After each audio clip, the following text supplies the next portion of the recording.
የተወደዳችሁና የተከበራችሁ ተመልካቾቻችን ከሲዳማ ብሮድካስቲንግ ኮርፖሬሽን በሳምንቱ ወደ ተወደዳችሁ ወደ እናንተ የሚደርሰው የጉርሻ የመዝናኛ ዝግጅታችን ላይ ደርሰናል።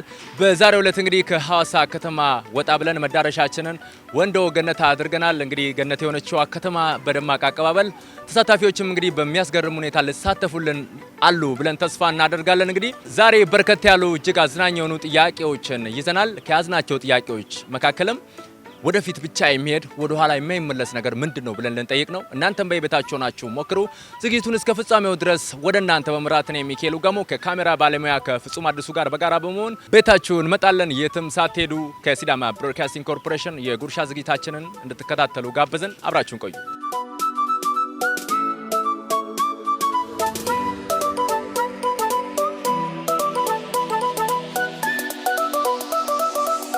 ወደፊት እንጂ ወደ ኋላ የማይሄድ ነገር አለ።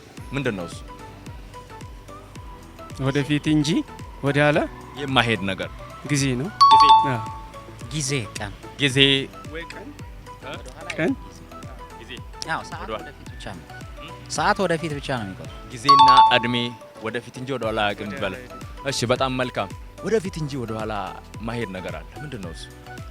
ወደፊት እንጂ ወደ ኋላ የማይሄድ ነገር ጊዜና እድሜ ማለት ነው። ጊዜና እድሜ ወደፊት እንጂ ወደ ኋላ የማይሄድ ነገር ምንድነው? ወደፊት እንጂ ወደ ኋላ የማይሄድ ነገር ተስፋ ወደፊት ብቻ ነው ተስፋ ማለት ወደፊት ለማሰብ ወደ ኋላ አይሄድም ተስፋ ምናምን ሌላ ነገር ከሆነ ወደፊትም እንጂ ወደ ኋላ የማይሄድ ነገር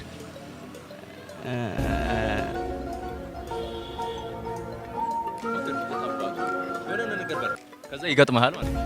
እሺ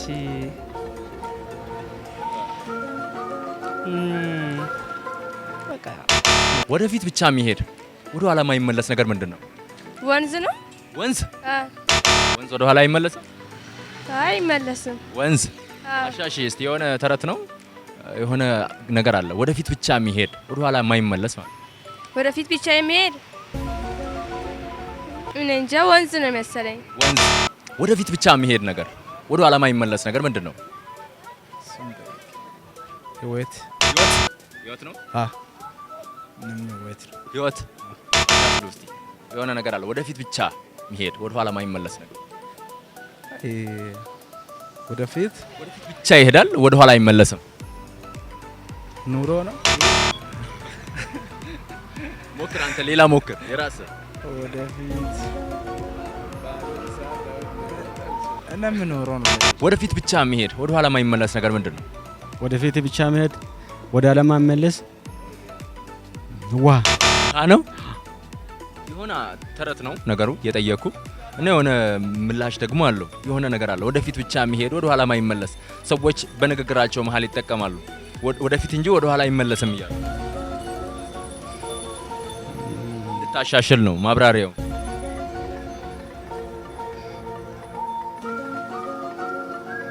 አመት እድሜ ምን አልከኝ? አመት እድሜ ወደፊት ብቻ የሚሄድ ወደ ኋላ ማይመለስ ነገር አለ። ምንድነው እሱ? ወደፊት ብቻ የሚሄድ ወደ ኋላ ማይመለስ ነገር አመት ነው። አመት አሻሽል እስቲ። አመት ወደፊት ቀናቶቹም ወደፊት ነው። ወደፊት ብቻ ነው የሚሄዱት። ትንሽ እንድታሻሽል ሙሉ እንድሰጥ ማለት ነው። 50% አገንተሃል፣ ግን አመት የምትለዋን ቀናቶች የምትለዋን በሆነ ነገር ቀይራ። እሺ ሌላ ወደፊት ብቻ የሚሄድ እድሜ የመጀመሪያ ጥያቄ ወደፊት ብቻ የሚሄድ ወደ ኋላ ማይመለስ ነገር አለ። ምንድነው እሱ? ወደፊት ብቻ የሚሄድ ነገር እድሜ እርግጠኛ ነው? ወደፊት ብቻ የሚሄድ ወደ ኋላ ማይመለስ ነገር አለ። ምንድነው እሱ? ወደፊት ብቻ የሚሄድ ያው ጊዜ ነው። ወደፊት ብቻ የሚሄድ ነገር ምንድነው? ወደ ኋላ ማይመለስ ወደፊት ወንዝ ነው። ሰዎች በንግግራቸው መሀል ይጠቀማሉ። ወደፊት ብቻ ነው የሚሄደው፣ አይመለስም እኮ አንዴ ካለፈ ይባላል። ምንድነው? ቃላት ወደፊት ብቻ የሚሄድ ነገር አለ፣ ወደ ኋላ ማይመለስ። ምንድነው እሱ? ወደፊት ብቻ የሚሄድ ወደ ኋላ ማይመለስ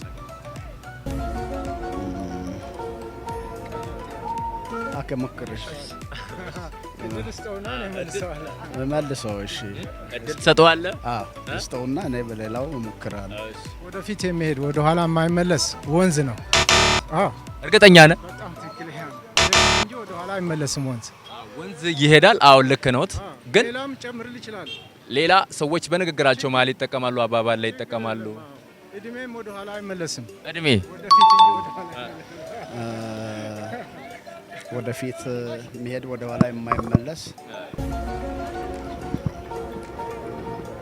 ጊዜ፣ እድሜው፣ ፀሐይ።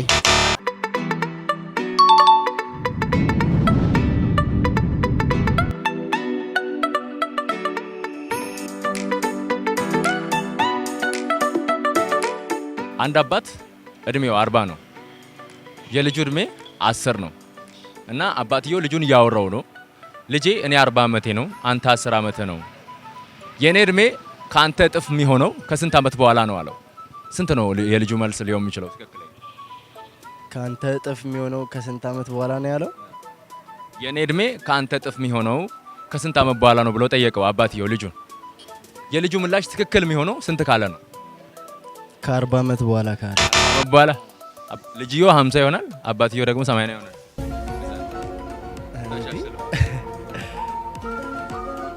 እሺ ከስንት ዓመት በኋላ ነው እጥፍ የሚሆነው ነው አይደለ? የኔ እድሜ ካንተ እድሜ እጥፍ የሚሆነው ከስንት ዓመት በኋላ ነው? ከ50 ዓመት በኋላ። አንድ አባት ለልጁ እኔ 40 ዓመቴ ነው አለው፣ አንተ ደግሞ 10 ዓመት ነው አለው። የኔ እድሜ ካንተ እጥፍ የሚሆነው ከስንት ዓመት በኋላ ነው ብሎ ጠየቀው። የልጁ ምላሽ ትክክል የሚሆነው ስንት ከሆነ ነው? ምንድን ያለው? ጥያቄውን ድገም። አንድ አባት 40 ዓመቱ ነው፣ ላሻሽለው ጥያቄው። ልጅ ደግሞ 10 ዓመቱ ነው። የአባትየው እድሜ ከልጁ እጥፍ የሚሆነው ከስንት ዓመት በኋላ ነው?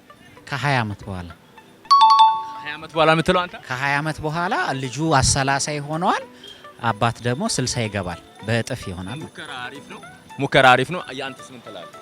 እኔ ከ10 ዓመት በኋላ ከ10 ዓመት በኋላ አባትየው 50 ይሆነዋል፣ ልጅየው ደግሞ 20 ይሆነዋል። እርግጠኛ ነህ? የምታሻሽለው ነገር የ20 እጥፍ 50 ነው እንዴ? ከ20 ዓመት በኋላ ልጅ 30 ይገባል አይደል? አባት ደግሞ 60 ይደርሳል፣ እጥፍ ይሆናል ማለት ነው። እጥፍ ይሆናል ማለት ነው። አባትየው 40 ዓመቱ ነው፣ ልጅየው ደግሞ 10 ዓመቱ። አባትየው ልጁን ልጄ የኔ እድሜ አሁን 40 ነው አለው፣ ያንተ እድሜ ደግሞ 10 ነው። የኔ እድሜ ያንተን እጥፍ የሚሆነው መቼ ነው ብሎ ጠየቀው። እጥፍ የሚሆነው ከስንት ዓመት በኋላ ነው ብሎ ጠየቀው። ልጅየው ስንት ብል ነው ትክክል የሚሆነው?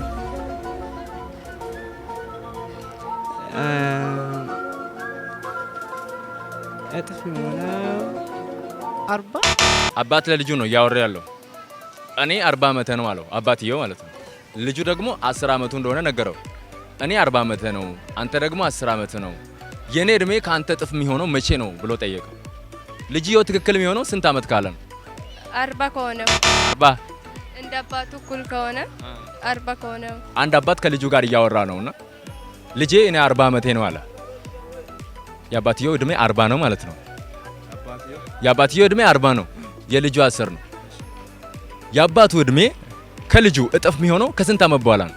30 ዓመት በኋላ 20። አባትየው 40 ዓመት ነው፣ ልጅየው ደግሞ 10 ዓመት። የአባትየው እድሜ ከልጅየው እድሜ ኦልሬዲ እድሜያቸውን ነግሬያለሁ፣ 40 እና 10 ነው። የልጅ 10 የአባት 40 ማለት አይደል? የአባትየው እድሜ ከልጁ እድሜ እጥፍ የሚሆነው ከስንት ዓመት በኋላ ነው?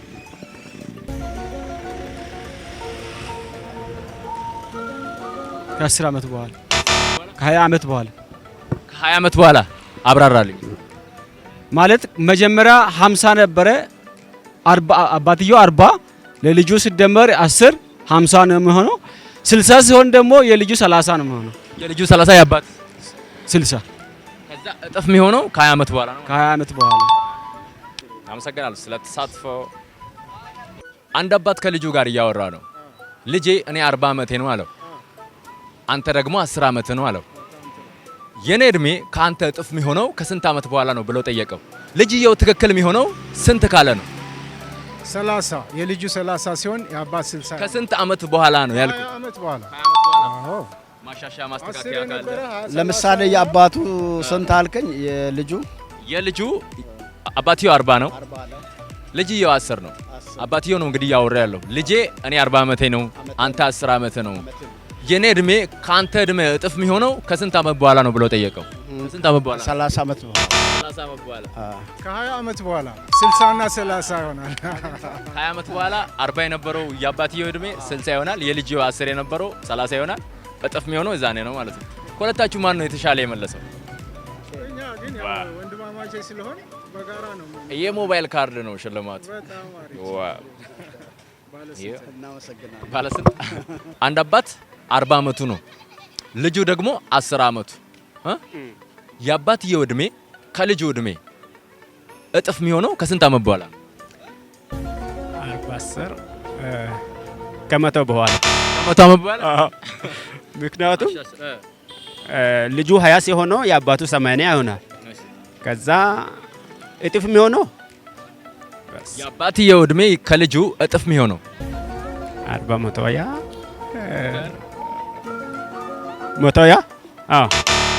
አባት 40 ዓመት ነው፣ ልጅ 10 ዓመት። የአባትየው እድሜ ከልጁ እጥፍ የሚሆነው ከስንት ዓመት በኋላ? ከ20 ዓመት። አንድ አባት ከልጁ ጋር እያወራ ነው፣ እንደዚህ የሚያወራው ማለት ነው። እኔ 40 ዓመቴ ነው አለው፣ አንተ 10 ዓመት ነው አለው፣ ለልጁ ማለት ነው። የኔ እድሜ ካንተ እድሜ እጥፍ የሚሆነው ከስንት ዓመት በኋላ ነው ብሎ ጠየቀው። ልጅየው ትክክል የሚሆነው ስንት ዓመት ካለ ነው? የአባቱ እድሜ 40 ነው። የአባቱ 40 የልጅየው 10 80 ከ80 ዓመት በኋላ ነው የአባትየው እጥፍ የሚሆነው። ከ20 ዓመት በኋላ 20 ዓመት በኋላ አንድ አባት ከልጁ ጋር እያወራ ነው። አሁን የምነግርህ ነገር ማለት ነው። ልጄ እኔ 40 ዓመቴ ነው አለው፣ አንተ ደግሞ 10 ዓመት ነው አለው። ይህ ማለት አባት 40 ልጅ 10 ነው ማለት ነው። የአባትየው እድሜ ከልጁ እድሜ እጥፍ የሚሆነው ከስንት ዓመት በኋላ ነው?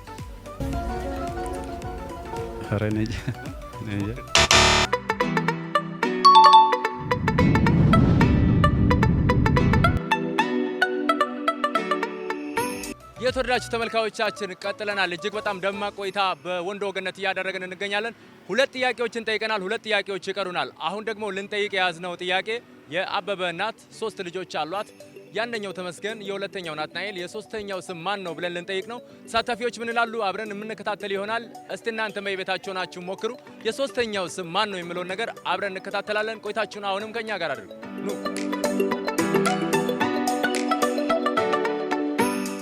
የአበበ እናት 3 ልጆች አሏት። የአንደኛው ስም ተመስገን ይባላል፣ የሌላኛው ናትናኤል ይባላል። የሶስተኛው ማን ነው? አገኘው አገኘው የሚባል ወንድም እርግጠኛ ነሽ? ቀይር። የአበበ እናት ብዬሻለሁ። 3 ልጆች አሏት። ናቲና ተመስገን ናቸው የሁለቱ።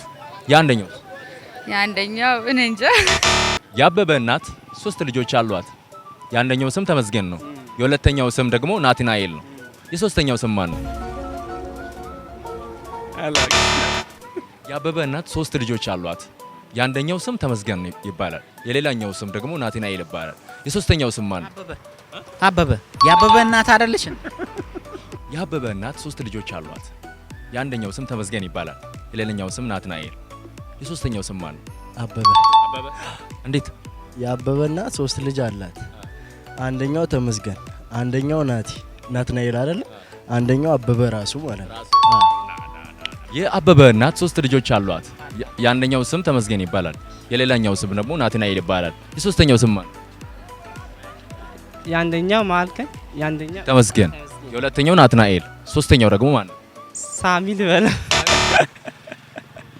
የአበበ እናት 3 ልጆች አሏት። 3 ልጆች ማለት ነው። የአንደኛው ስም ተመስገን ይባላል፣ የሁለተኛው ስም ናትናኤል ይባላል። የሶስተኛው ስም ማን ነው? ይደገምልን። ወይ ለምን ነው ለሱ ቅድሚያ የምሰጠው? ለእኔ ቅድሚያ አይሰጠኝ? ችግር የለውም። ሁለታችሁ ጋር የአበበ እናት 3 ልጆች አሏት። የአንደኛው ስም ተመስገን ይባላል፣ የሌላኛው ስም ደግሞ ናትናኤል ይባላል። የሶስተኛው ስም ማን ነው? አበበ።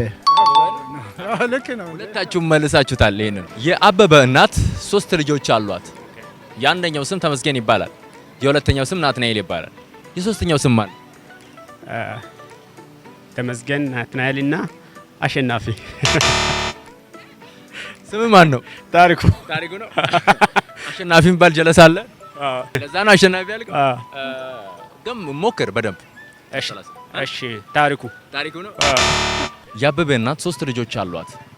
የአንደኛው ስም ተመስገን ይባላል፣ የሌላኛው ናትናኤል ይባላል። የሶስተኛው ስም ማን ነው? እኔ እንጃ አላውቅም። እሱ ተመስገን።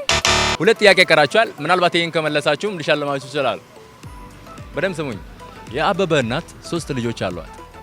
የሰማችሁኝ ነው አይደል? የአበበ እናት 3 ልጆች አሏት። የአንደኛው ስም ተመስገን ይባላል፣ የሌላኛው ስም ናትናኤል ይባላል። የሶስተኛው ስም ማን? ስሙ ነው። በጣም ነው ይከብዳል። ኧረ ቀላል ነው። ተው እስቲ ድገመኝ። የአበበ እናት 3 ልጆች አሏት። የአንደኛው ስም ናትናኤል ይባላል፣ የሌላኛው ተመስገን ይባላል። የሶስተኛው ስም ማን? አበበ ነው። አበበ። የአበበ እናት 3 ልጆች አሏት። 3 ልጆች ማለት ነው። የአንደኛው ስም ተመስገን ይባላል፣ የሌላኛው ስም ናትናኤል። የሶስተኛው ስም ማን? የአበበ 3 ልጆች አሉት። የአበበ እናት 3 ልጆች አሏት። የአንደኛው ስም ተመስገን ይባላል፣ የሁለተኛው ስም ናትናኤል። የሶስተኛው ስም ማን?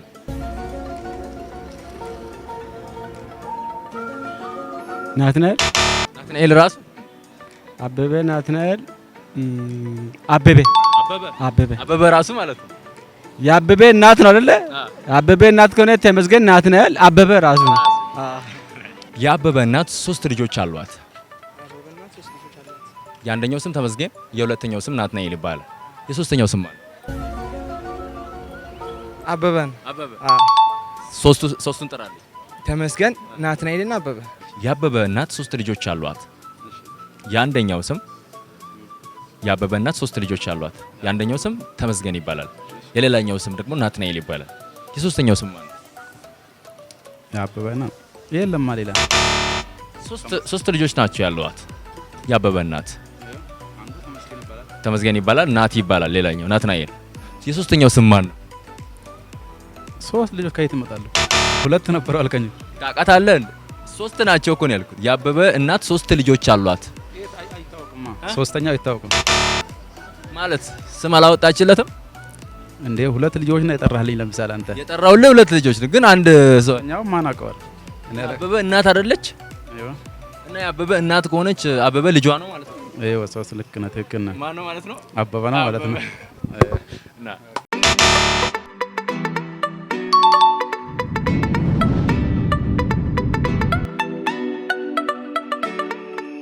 በዓለማችን ትልቁ አህጉር ማን ነው? በቆዳ ስፋት፣ በህዝብ ብዛት። በአፍሪካ ነው። በዓለም ትልቁ አህጉር በዓለማችን ትልቁ አህጉር በቆዳ ስፋትና በህዝብ ብዛት ማን ነው? ኤዥያ። በዓለማችን ትልቁ አህጉር በቆዳ ስፋትና በህዝብ ብዛት ማን ነው? አፍሪካ። ሹር? እርግጠኛ ነህ? ኤሮፓ። እሺ ቻይና ሀገር አይደለች፣ አህጉር ናት። ትልቁ አህጉር አላል በቆዳ ስፋትና በህዝብ ብዛት ማን ነው? በዓለማችን እሱ ይለፈኝ። ትልቁ አህጉር አፍሪካ። በዓለማችን ትልቁ አህጉር በቆዳ ስፋትና በህዝብ ብዛት ማን ነው? በዓለማችን ትልቁ አህጉር በሰው ብዛትና በቆዳ ስፋት ኤዥያ ነው። እርግጠኛ ነህ? በዓለማችን ትልቁ አህጉር ማን ነው? በዓለማችን ትልቁ አህጉር በሰው ብዛትና በቆዳ ስፋት አሜሪካ። ያለውን እንዳትል። ምን ትልቁ አህጉር እና አላውቅም። ዓለማችን ላይ ነው። በዓለማችን ትልቁ አህጉር በመባል የምታወቀው በህዝብ ብዛትና በቆዳ ስፋት ትልቅ ኢራን ነው። ትልቁ አህጉር አላል በዓለማችን ማን ነው እሱ? ህንድ። ኤዥያ። በዓለማችን ትልቁ አህጉር በሰው ብዛትና በቆዳ ስፋት ማን ነው? ትልቁ አህጉር ኤዥያ።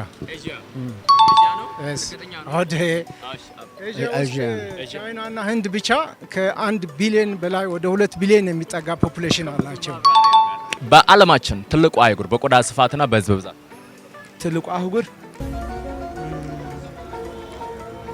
ኤዥያ ኤዥያ እርግጠኛ አህጉር ነው ያልከኝ? አህጉራ በሰው ብዛትና በቆዳ ስፋት ኤዥያ ይመስለኝ። ኤዥያ አትጠራጠር፣ አገንታል። በዓለማችን ማለት ነው። በዓለማችን ትልቁ አህጉር በሰው ብዛትና በቆዳ ስፋት በሰው ብዛትና በቆዳ ስፋት ትልቁ አህጉር ማን ነው? በዓለማችን አፍሪካ ነው። አፍሪካ በዓለማችን ትልቁ አህጉር አሜሪካ አሜሪካ እርግጠኛ ነህ? በኢኮኖሚ ምን ያህል እንደዛ ይመስለኛል። አሜሪካ መስለ ትልቅ ግን ኤዥያ ነው። ኤዥያ በህዝብ ብዛት በቆዳ ስፋት ትልቁ ኤዥያ ነው። አባት 40 ልጅ 10 የአባትየው እጥፍ የሚሆነው ከልጅየው መች ነው ከተባለ ከ20 ዓመት በኋላ ነው። ከ20 ዓመት በኋላ 10 የነበረው የልጁ 30 ይሆናል። የአባትየው 40 የነበረው ስንት ይሆናል? ከ20 ዓመት በኋላ 60 ይሆናል። 60 እና 30 የአባትየው እጥፍ ሆነ ማለት ነው። በጣም አመሰግናለሁ። ወደፊት ብቻ ወደ ኋላ ማሄድ ጊዜ አግኝታ